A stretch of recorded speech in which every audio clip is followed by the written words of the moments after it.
good to see you, Senator. Good morning. Good morning, Chris. How are you? I'm well, thank you. Let me play you first what Peter King had to say on Morning Joe today. This is the point that he's making. He is a key part of the president's foreign policy team, maybe more than any other CIA director in recent time. He was going around the world negotiating various understandings and agreements. I'm aware of that. And to have someone out there in such a sensitive position who the FBI thought perhaps could have been compromised or was under the scope of a FBI investigation, who may or may not have been having an affair at the time, that to me had to have been brought to the president or certainly to the National Security Council. If not, the FBI was derelict in its duty. What do you think about what Peter King had to say, Senator? Do you think that the president should have been told? Should Congress have known more? Well, I think that they should have been told. Congress ultimately has oversight over what goes on within the intelligence community. But I'll tell you, Chris, I just came from a campaign in the state of Vermont, and the issue that's on people's minds is not David Petraeus. It's the economy, it's what's happening to the middle class, and it's how we deal with deficit reduction and the fiscal cliff. And I'm going to do everything I can. I'm going to Washington tomorrow to make sure that we do not do deficit reduction on the backs of the elderly, the children, the sick, and the poor. I was very gratified to hear the other day that Majority Leader Harry Reid said appropriately that Social Security has nothing to do with deficit reduction, hasn't added a nickel to the deficit. That's off the table.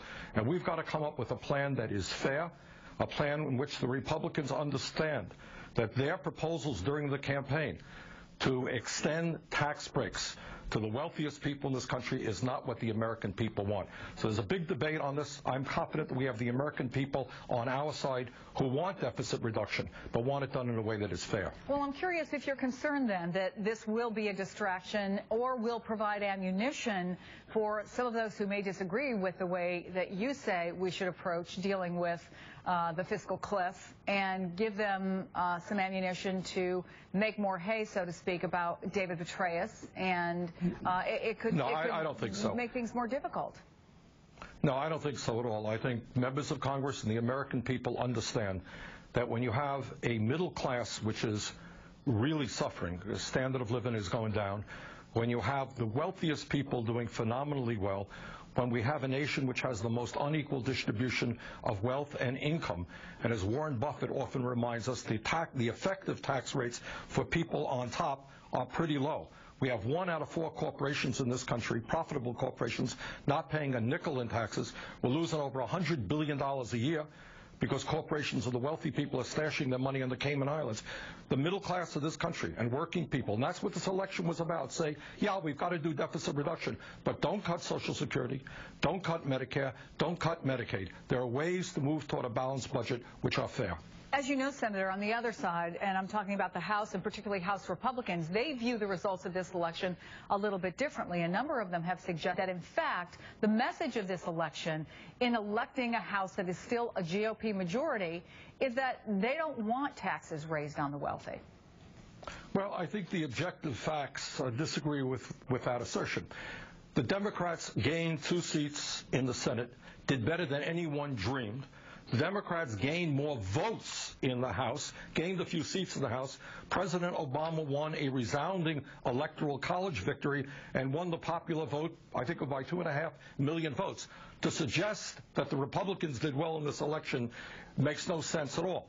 President Obama was very clear. He spoke about this all of the time. If reelected, he is not going to extend tax breaks to millionaires and billionaires. He was reelected. Many of us ran on a similar program.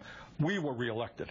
So I think Mr. Boehner has got to understand they lost and let the wishes of the majority of the people in this country prevail. But once again, when you have millions of people really struggling in this country economically, when you have some people out there wanting to cut benefits for disabled veterans and people on Social Security through a so-called chain CPI, you tell me, Chris, if there's any state in this country where people think, yeah, we're going to cut benefits for disabled veterans and elderly folks, but we're going to give more tax breaks to millionaires and billionaires. I personally don't believe there's one state in this country which agrees with that, and that's why I'm very happy to see President Obama suggesting he's going to get out of Capitol Hill. He's going to go on the road and explain that issue to the American people. And I hope millions of folks all over this country, from blue states, from red states, start calling up Capitol Hill, their congressmen, their senators, and say, sorry, the wealthiest people in this country are going to have to start paying their fair share